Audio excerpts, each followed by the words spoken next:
To say Fillon has been going through a tumultuous time is to put it lightly. In late January, Fillon pledged that were he to be put under formal investigation, he would ultimately step down. He stated, "The only thing that would prevent me from being a candidate is if my honour was tainted, if I was placed under examination." Now we arrive at the beginning of March and Fillon is doing his best to brave the storm. A formal investigation has begun, which he claims is a political assassination marred by improper press coverage and one-sided treatment, not only by his political opponents but also from within the ranks of his own party. Fillon has been scourged by defections, including significant members of his campaign, such as campaign treasurer Gilles Boyer, deputy campaign director Sebastian Kloska, and advisor Vincent Leroux. More significantly, in the wake of his home being raided on the 3rd of March, Patrick Stefanini, Fillon's campaign manager, quit his post. And if things couldn't get even worse, the Allied centrist party, Union of Democrats and Independents, are putting pressure on Fillon to step down and instead be replaced by Republican primary runner-up Alain Juppe, who, to be honest, was always the favourite of the Republican establishment. Alain Juppe is a political heavyweight, former Prime Minister, former MEP, a 20-year-long mayor of Bordeaux, and not of least importance, once beset by intense scandals of his own. In 2004, he received an 18-month suspended sentence for a fake job scandal of his own. Prior to this, he had expectations to run for president in 2007, but his conviction made this a bit problematic, and that honour went to Sarkozy. Instead, Juppe found himself teaching in Quebec for a number of years.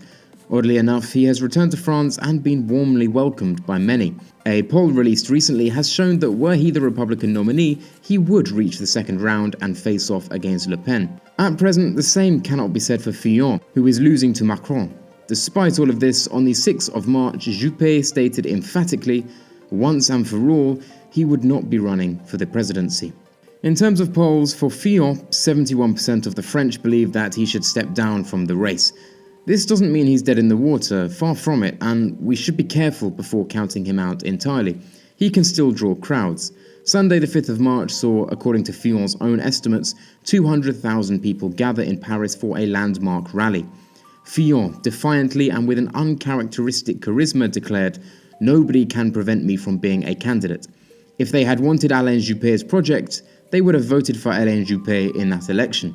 After an emergency meeting on the 6th of March, the Republican Party have closed ranks and are restarting Fillon's campaign in a bid to reinvigorate party unity.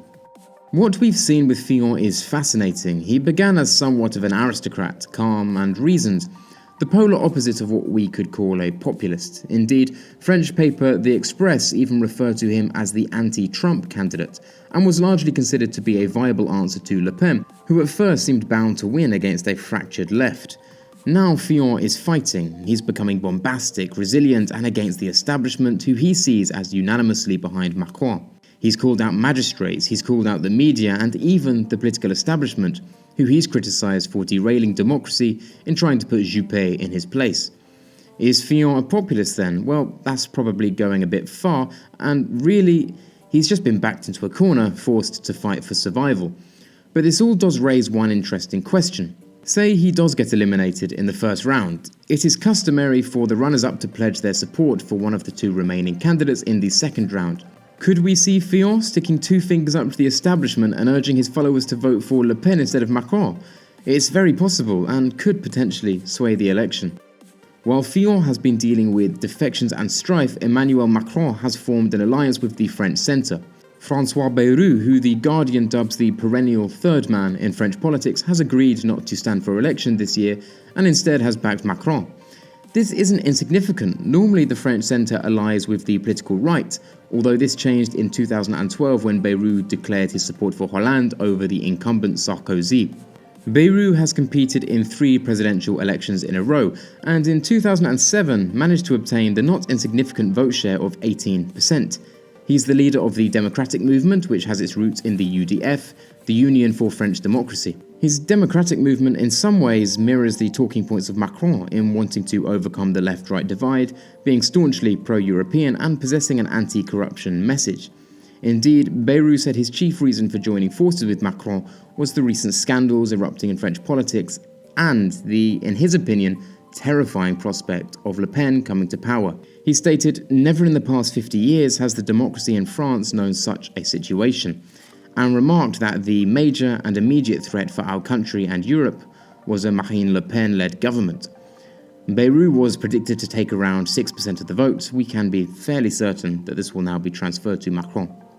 The arrival of Bayrou and the scandals hitting Fillon have allowed Macron to elaborate on an hitherto scanty electoral programme, placing primary emphasis on ending corruption and nepotism. Talking to the paper Le Parisien, he stated, "We will forbid parliamentarians from employing their family members to put an end to nepotism." He's also strongly spoke out in support of the European project. At a meeting in London, the city with the 6th largest French population, Macron asserted, "Our country cannot succeed without Europe." The meeting took on a youthful and jubilant tone, with Madonna's Like a Prayer playing for music. The Spectator compared his presentation and political approach to that of Tony Blair, and in many ways I think they're correct. He pledged to reduce financial regulation, to prop up the welfare state, and be in total support of globalization. Problem for Macron here is this. Sure, such an approach may go down well with the young middle class who have embraced a strongly European identity, but cutting corporation tax, being strongly pro-immigration, and free markets may not go down so well with the French working class. Macron, a metrosexual, former Rothschild investment banker, isn't exactly appealing in this sense. This isn't to say Macron has been entirely without hitch. On 14th of February, Macron described France's past in Algeria as barbaric and a crime against humanity. Algeria only gained independence in 1962 as the culmination of a civil war that killed over 1 million Algerians and tens of thousands of French, with many more thousands fleeing for their lives. This is all in living memory, and thus to condemn those that died as part of a crime against humanity cuts deep in French consciousness. Other controversies surrounding Russia have also run rampant, with the accusation that the Kremlin is attempting to derail Macron's bid for presidency. Macron's campaign team have come out saying that they believe Russia is responsible for cyber attacks on his website. Richard Ferrand, Secretary General of Macron's campaign, stated, "We are in the presence of an orchestrated attempt to destabilize a candidate in the presidential election by a foreign power." Furthermore, they believe the Russian press is launching a coordinated attack on Macron through the French-speaking media outlets of Sputnik and Russia Today, which have labeled Macron as an agent for American banks. The Kremlin has denied these accusations. Perhaps important to keep in mind, though, both Fillon and Le Pen are interested in strengthening relations and cooperation with Russia. Although even Macron back in November stressed that working with Russia on important foreign policy points was important and that economic sanctions should eventually be repealed. Lastly, Julian Assange of WikiLeaks has stated that he does possess compromising information on Macron, obtained from correspondences Macron had with Hillary Clinton. What this is remains to be seen. Marine Le Pen has also been the subject of scandal. As I covered in my last video, she was facing an expensive scandal over using EU money to pay her party staff outside of the EU. In total, the EU claimed she owed €300,000, which she's refused to pay. The result has been the EU docking her wages to make up the money. This was different to the Fillon scandal in that really, it hasn't had a major impact on her support. Things have escalated since, as her party headquarters were raided on the 20th of February in search of evidence, although up to now, nothing has been discovered. It is interesting to consider that the exact same thing happened almost exactly a year before, as on the 17th of February 2016, police raided the party headquarters over another MEP expenses scandal. Again, nothing came of it. Now we have a fresh scandal against her. Honestly, in these elections, it seems everyone is embroiled in something. So, in 2015, she published images of brutal Islamic State executions on her Twitter page. This breaks a French law against the publishing of violent images. Marine tweeted the images in response to accusations that her party, the Front National, were the equivalent of Islamic State. Marine Le Pen wished to illustrate the silliness and seriousness of the comparison through the images. Previously, she could not be charged with offences due to parliamentary immunity granted to her by the EU Parliament. However, her immunity has now been lifted and theoretically she could be prosecuted and imprisoned prior to the election. The Front National have suggested that this is an orchestrated move by the establishment to derail her campaign. It's probably worth noting that this isn't the first time Marine has had her immunity revoked. Back in 2010, during her campaign bid to take control of her father's party, she compared Muslim street prayers to Nazi occupation, and her situation was the same. Her immunity was lifted in 2013 for prosecution, although she was never convicted of anything in the end. I much suspect the same will happen in this instance. Many outspoken French political veterans have come out against Le Pen. Obviously, we have the aforementioned François Bayrou, who has aligned himself with Macron, but also those who traditionally have had to remain neutral. France's ambassador to Japan has outright stated that he would refuse to serve Marine Le Pen were she to become president. He stated, "If the French tragedy comes to pass and leads to her election, I would withdraw from all my diplomatic functions."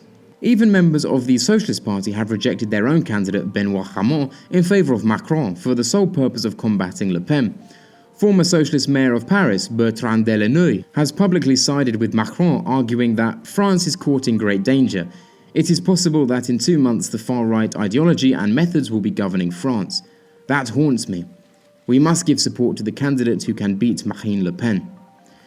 We've all seen this before. Back in 2002, Jean-Marie Le Pen, against all odds, managed to get into the second round of the election. It was Jean-Marie Le Pen against incumbent Jacques Chirac in the second round. Chirac won, obtaining a landslide 82% of the vote, as all parties bar one far-left outfit cooperated to crush the chances of the Front National. This coalition became known as the Republican Front. Alas, in this regard, on the 6th of March, the incumbent François Hollande stated that his ultimate duty is to prevent a Front National victory. And that is the general attitude of the French establishment. Anyone but her. For the first time, Macron has entered the lead in the first round. He is now 1 percentage point ahead of Le Pen, but still, anything can happen. I'll keep you updated. Thanks for watching this video. If you like what you see, please do consider supporting the channel via Patreon. Huge thank you to existing patrons, I really appreciate it. Please like the video if you enjoyed it and dislike it if you didn't. Hey, why not comment below and join in the discussion? As always, thank you and until next time.